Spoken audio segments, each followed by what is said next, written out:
오늘 설교 제목이 좀 깁니다. 이제까지 제가 설교하면서 제목이 긴 건 처음인 것 같습니다. 우리 한번 같이 한번 읽어보겠습니다. 그 날이 가까워 오는데 우리가 어떤 사람이 되어야 마땅할까요? 그 10절에 그날 있죠. 그 11절에 쭉 먼저 오면 너희가 어떤 사람이 되어야 마땅하냐. 그날. 이 그날은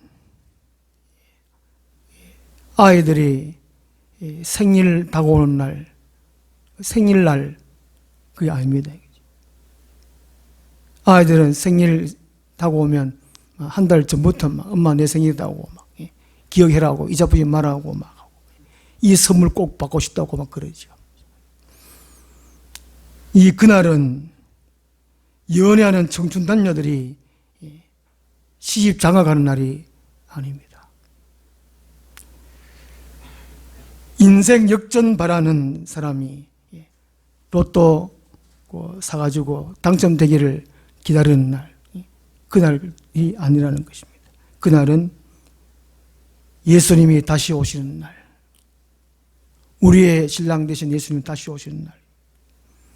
그날을 성경에는 여러 가지로 표현해 주고 있습니다.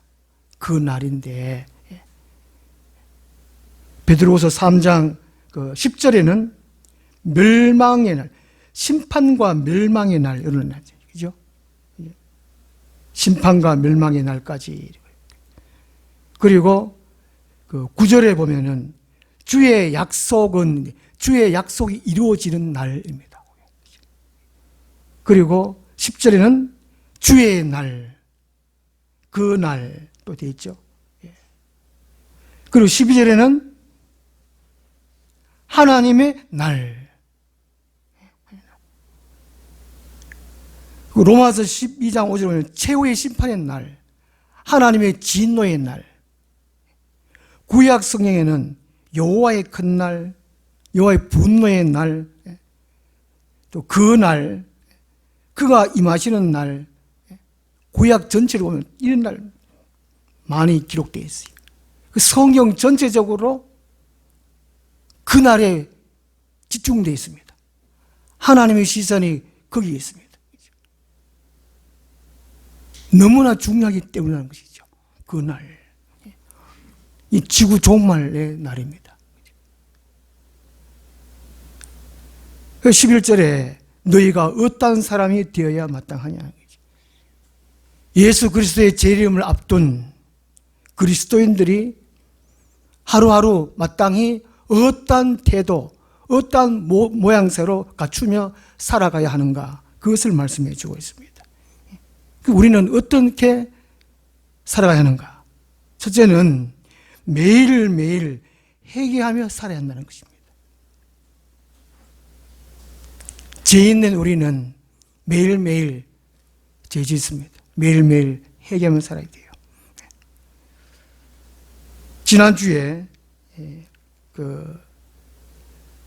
한 20년 전에 제가 목회했던 그 근사님 한 분이 카톡 왔습니다. 원래 한 72세 정도 되는 것 같은데 목사님이 아니고 목사님 다용도실에서 넘어져가지고 119로 기독병원에 실려가가지고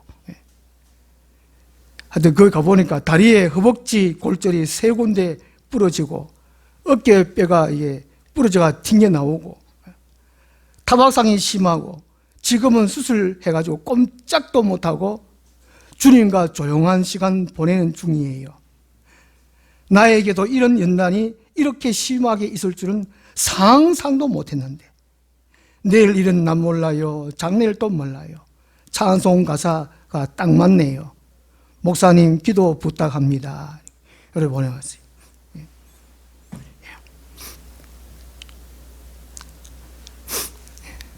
연세 드신 분들 미끄러우면 조심하십시오.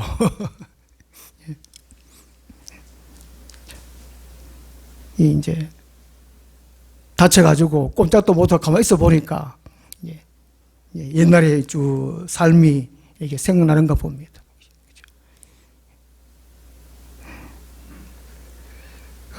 8절, 9절 말씀 보면은 이 말씀은 3절, 4절 말씀이거든요. 3절, 4절에 말세에 조롱하는 자들이 와서 자기의 정욕을 따라 행하며 조롱하여 이르되 주께서 강림하신다는 약속이 어디 있느냐?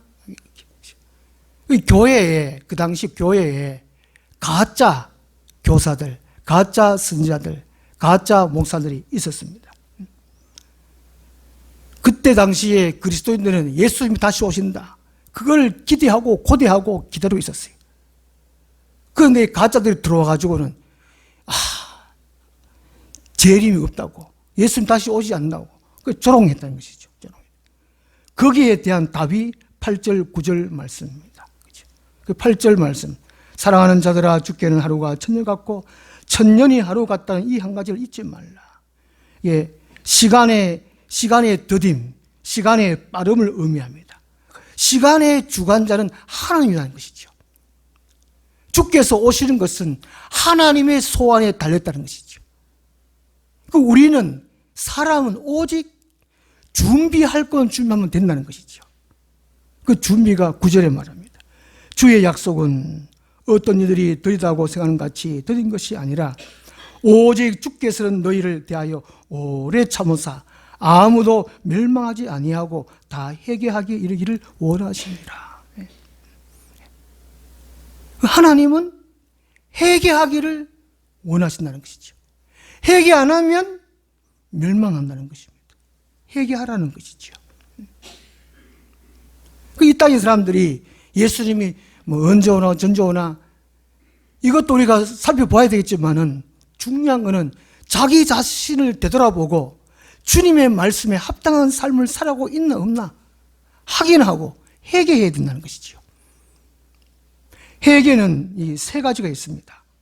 중생 회개이죠. 거듭남의 회개입니다. 그 성령 세례라 그럽니다. 처음으로 예수님이 살아계시는구나, 하나님이 살아계시는구나, 예수님이 구원의 주님이구나 알게 되는 것, 이것이 곧 중생의 회개입니다. 이 첫 번째 회개, 이 반드시 해야 돼요. 이 회개하지 아니하면 천국에 들어갈 수 없습니다. 다시 오시는 주님을 만날 수가 없습니다. 하나님이 살아계신 것, 예수님이 나의 죄를 위해서 십자가에 돌아가 주셨구나, 내 죄를 다 용서해 주셨구나 믿을 수 있는 것, 그것이 첫 번째 회개라는 것이죠. 그렇지 아니하면, 그 못 믿으면 하나님 앞에 구해야 됩니다.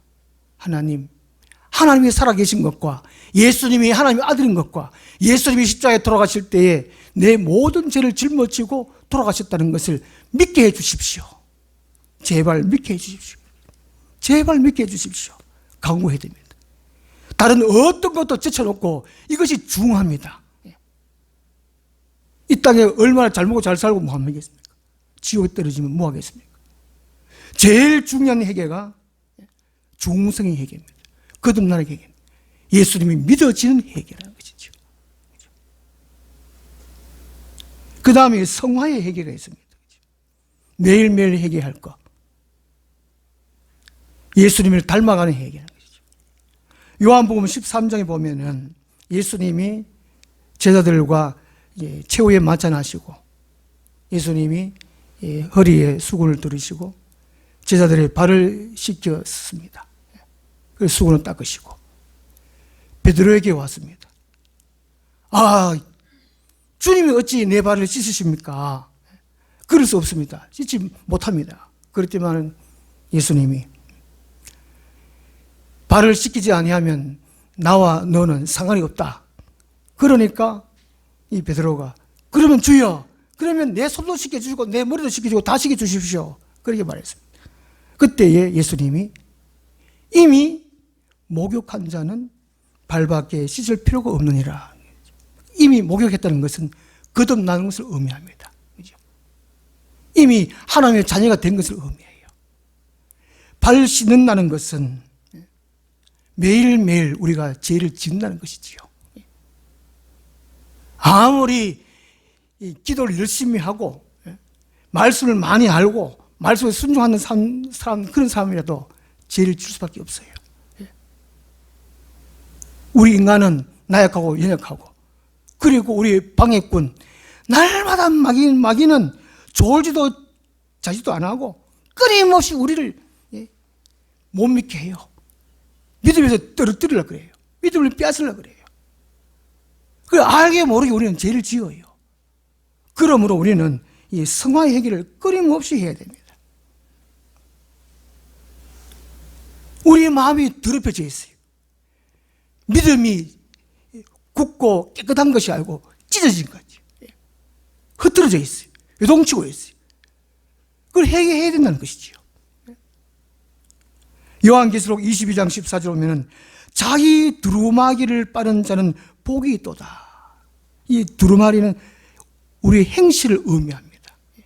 예수 믿고 난 다음에 우리의 말과 행함, 이것이 이제 말씀에 그릇되었나, 이것을 늘 점검하고 매일매일 기도해야 돼요. 하루를 넘기면 안 됩니다. 우리 설거지하고 좀 밥 먹고 설거지를 금방 하면 좀 쉬운데, 또 물에도 담가놓기도 하기도 하고 그런데, 오래 놔두면은 이 설거지하기 어렵습니다. 힘듭니다. 그날 해결해야 돼요. 하나님 앞에서 왜 마찬가지라는 것입니다. 하나님은 우리의 마음이 늘 깨끗하기를 원하신다는 것이지요. 디모데후서 2장 20절에도 큰 집에는 그릇들이 많이 있는데 자기를 깨끗이 하는 자에게 하나님은 그들에게 복을 주시고 하나님이 그 그릇을 쓰신다는 것이지요. 하나님 우리를 왜 안 씁니까? 우리 더러워져 있다는 것이지요. 믿음이 약해 있다는 것입니다. 그럼 우리는 성화 해결을 날마다 해야 한다는 것이죠. 그 다음에 성장의 해결을 해야 됩니다. 열왕기하 18장 19장에 보면은 엘리야 선지자의 대표지요. 이 엘리야 선지자가 바알 선지 450명과 아스라 선지자 400명, 850명과의 싸워서, 갈멜산에 싸워서 승리하죠. 그리고 이 850명을 그리 시내권에 가서 다 쳐 죽여버립니다. 그 소식을 들은 이 왕비 이세벨이 그 부활을 시켜가지고 엘리야에게 보내지요. 내일 정오 때까지 네가 살아있으면 신들이, 그러니까 그 바알신, 그런 신들이겠죠. 이 신들이 나에게 벌을 내리시기를 원한다고. 반드시 엘리야를 죽여버린다고 그런 사신을 보냅니다. 그 엘리야 그 소식을 듣고는 도망을 갑니다. 야가 뭐 2,000km나 뭐 그렇게 멀리 도망갔다 그러는데, 그 능력이 있었던, 하늘에 불을 내렸던 엘리야도 무서워합니다. 사람을 무서워하는 거죠. 그 순교할 수 있으면 순교해야 되지 않습니까? 예수님의 12제자들은 다 순교했습니다. 복음을 전하다가. 그런데 이 엘리야는 그 하나님의 능력을 맛보고도, 하나님의 살아계신 것의 은혜를 맛보고도 왕비가 자기를 죽인다고 하니까 그 소리에 그냥 도망가 그래요. 그래서 도망가가지고 하나님이여, 내 목숨이 지금 넉넉하니까 나를 죽여달라고, 내 목숨을 취해달라고. 우울증이 걸렸다고 보통 그렇게 말을 합니다만, 우리의 이제 믿음이 약할 때 그 성장되지 못하는 거라는 것이죠. 우리의 마음이 불안할 때, 미래가 걱정될 때에, 또 마음이 우울하고 불안할 때, 이런 거, 무섭고 두려울 때, 이거는 회개해야 됩니다. 회개해야 돼요. 전능하신 하나님이 우리와 함께 하시는데, 우리 마음에 계시고 성령 하나님이 늘 가르쳐주시고 인도해 주시는데, 저도 이런 죄를 많이 지었습니다. 회개를 참 많이 했습니다. 낙심하고 절망하고 이게 다 해결해야 될 문제입니다. 이게 불신에서 오는 겁니다. 우리는 항상 해결해야 돼요. 하나님은 한 번 택하신 백성들을 버리지도 아니하시고 떠나지도 않습니다. 늘 함께 하십니다. 예수님은 약속해 주셨습니다. 세상 끝날까지 너와 항상 함께 하리라. 두려워하지 말아라. 걱정하지 말아라. 세상에서 너희가 환난을 당하나 내가 세상을 이겨노라. 걱정하지 마라. 두려워 말라. 약속해 주셨습니다. 우리는 주님의 약속의 말씀을 믿고 날마다 성장해 가야 돼요. 그렇지 못할 때는 회개해야 됩니다. 예수님의 재림은 드디어 오는 것이 아니고 하나님이 오래 참으십니다. 한 사람이라도 더 구원해야지. 저도 지금 당장 예수님 오셨으면 좋겠어요. 아니면 제가 지금 죽어가지고 심장마비로 막 죽어 절도해가지고 당장 천국에 가고 싶어요. 그런데 아직까지 돌아오지 아니한 우리 형제들, 우리 자녀들 보니까 잘 못 믿는 것 같아요. 우리 형님들도 우리 누나들도 아직 돌아오지 못했는데 그들 왜 기도하라고 아직 놔둔 것 같아요. 저를 놔둔 것 같아요. 하나님은 회개하기를 원하신다는 것이죠. 회개 안 하면 천국에 들어갈 수 없습니다. 그러니까. 내가 뭔 죄 짓는데 기도 안 한 것이 죄입니다. 기도 쉬는 게 죄라 그랬잖아요. 하나님을 잊어버린 건 죄입니다. 하나님 은혜를 잊어버린 건 죄입니다. 오늘 김성 기도 참 얼마나 감동되는데, 하나님 우리 잊지 않으셔요. 우리가 날마다 우리는 하나님은 오래 참으신다는 것이죠. 아무도 멸망하지 아니하고 다 회개하게 이르기를 원하시니라. 하나님은 회개하기를 기다리십니다. 하나님도 예수님도 당장 오시고 싶지만 회개를 기다려요. 돌아와 마음이 고난이여 어서 돌아오 어서 돌아만 오. 오늘 우리는 구원받았습니다. 예수님 오실 때 예수를 만납니다. 그러나 혹시 우리 부모님, 우리 자녀들, 우리 형제 자매들, 그들이 주님께 돌아오기를 날마다 기도해야 되지 않겠습니까? 대신 회개해야 되지 않겠습니까? 하나님. 물론 대신이 안 됩니다만은 그래도 우리가 기도해야 돼요. 혹시나 압니까? 예수님 오시기 전에 우리 자녀들이 돌아올지, 어떤 사건을 만나가지고 돌아올지, 그런 사람처럼 사고를 당해가지고 꼼짝 못하고 있을 때 회개하는 시간, 주님을 만나는 시간, 믿음을 돌아오는 시간, 그런 시간을 가져서 주님께 돌아올지 어떻게 하겠습니까? 우리는 주님 언제 오실지 모르지만 매일매일 성화의 회개, 성장의 회개 해야 합니다. 영전의 사람들이 돌아오기를 위해서 기도하고, 그 다음에 두 번째로는 매일 세상에 일어나는 예수님의 재림 전에 징조를 분별해야 합니다. 10절 뒷절에 보면은 10절 보면은 그러나 주의 날이 도둑같이 오리니 그날에는 하늘이 큰 소리로 떠나가고 물질이 뜨거운 불에 풀어지고 땅과 그 중에 있는 모든 일이 드러나니로다. 그 예수님 오실 때의 징조잖아요. 그죠? 징조. 이것을 11절 하반절에도 12절 하반절에도 그날에 하늘이 불에 타서 풀어지고 물질이 뜨거운 불에 녹아지려니와 똑같이 합니다. 이 강조해가지고 반드시 일어난다는 것이죠. 예수님의 재림은 없는 것이 아니고 반드시 있다는 것입니다. 이런 징조를 분별해야 하는 것이죠. 마태복음 16장 3절에 보면 예수님께서 갈릴리 호수의 바다에 나가서 고기잡이 하는 사람들에게 말씀하시죠. 너희들은 날씨는 맨날 분별하면서 시대를 분별하지 못하느냐?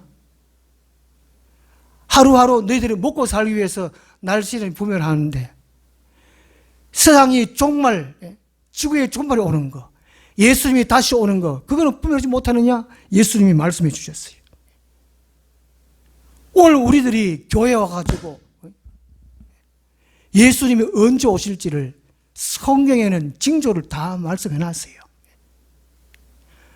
나팔을 부른다는 것은 이 징조를 의미합니다. 신호고 경고입니다. 성경에 보면은 예수님 오시기 전에 많은 일들이 일어난다고 그래요. 제가 전에 말씀 많이 드렸잖아요. 제일 중요한 거 한 가지가 이스라엘 예루살렘에 성전이 지어진다는 것이죠.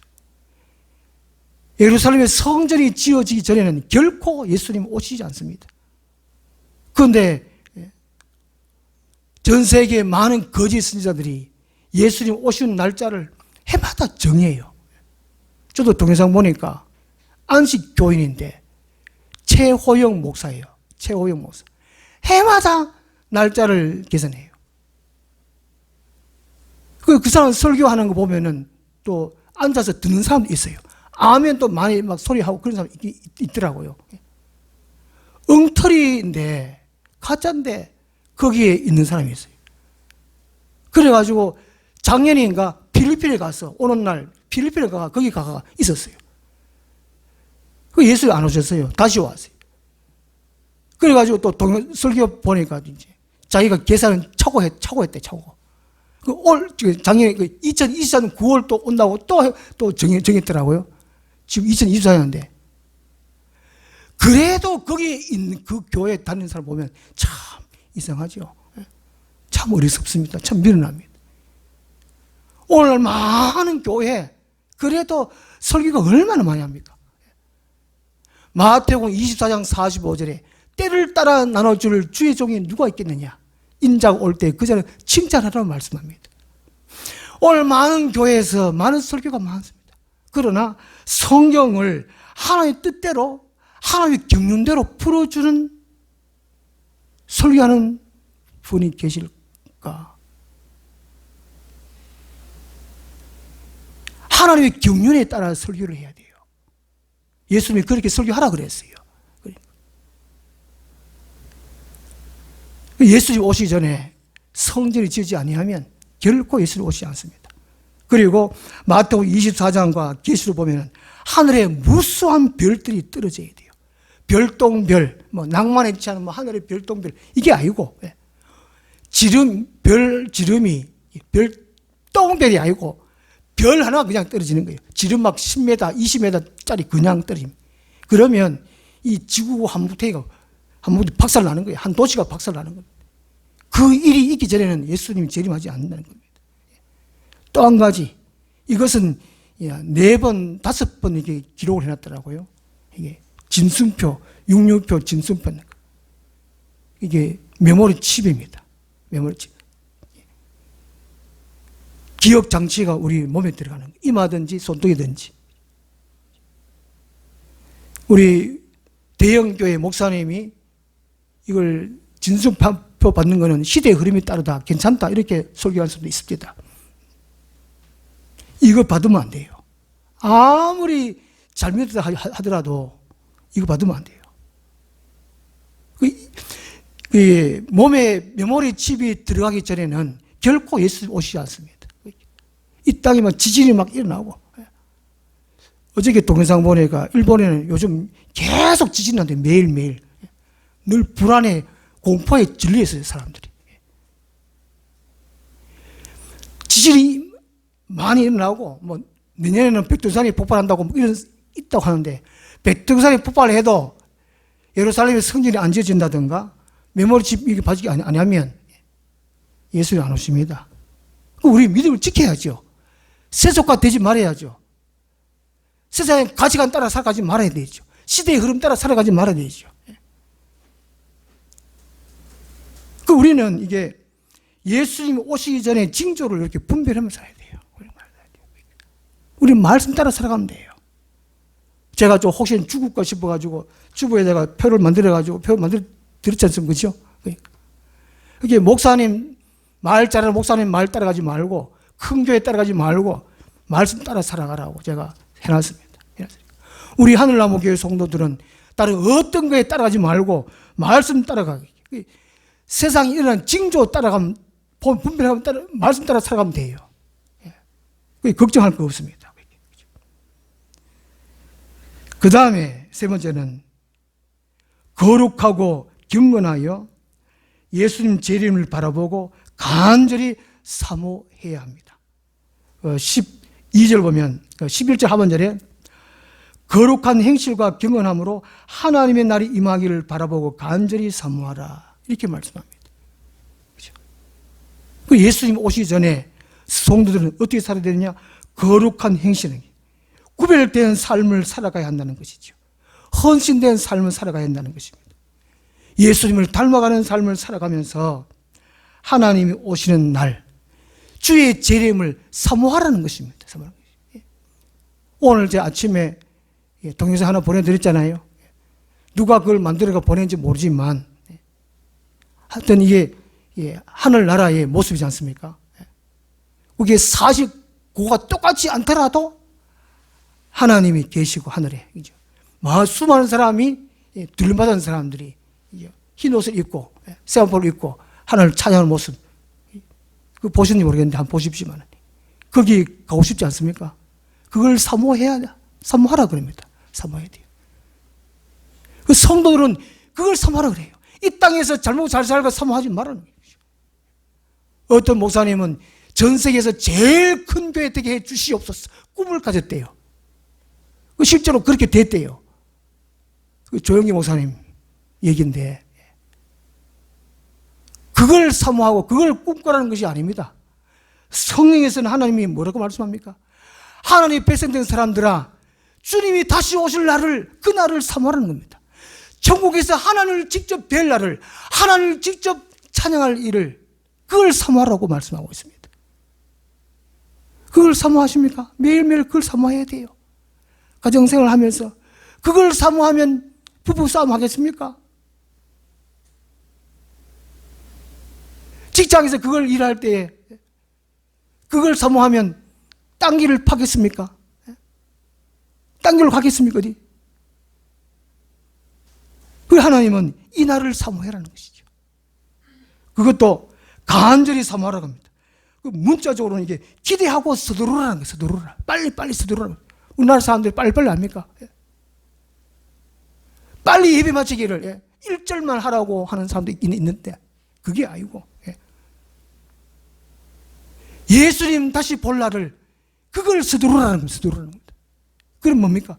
회개하기를 서두르고 재림이 언제 오시냐? 그 세상 지금 어떤 일이 일어나느냐? 이스라엘 예루살렘에 성전 지어지냐 안 지어지느냐? 뭐 큰 지진이 일어나냐 안 지어지느냐?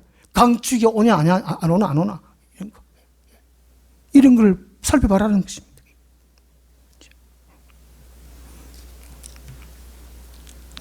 그날은 세상의 날은 세상 사람들 멸망의 날입니다. 우리 그리스도인들에게는 고난의 날, 고난이 끝입니다. 고통이 끝나는 날입니다. 저는 얼마나 매일매일 아픈지 지난 주일 날 그랬는데 아름다운 고난을 만들게 하라.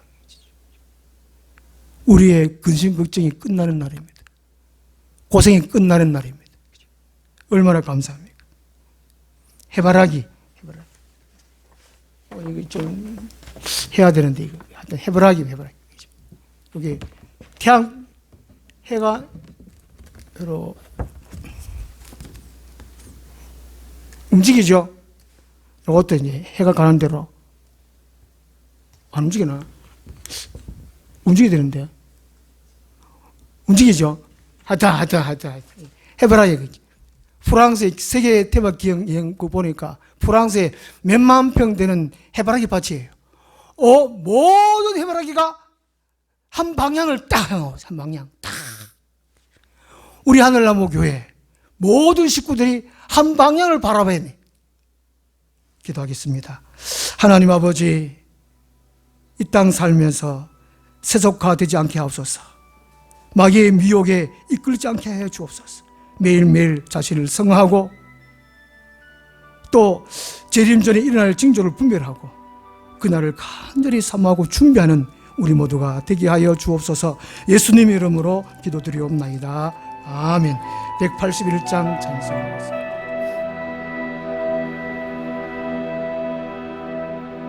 주님이 홀로 가신 그 길 나도 따라가오. 모든 물 피를 흘리신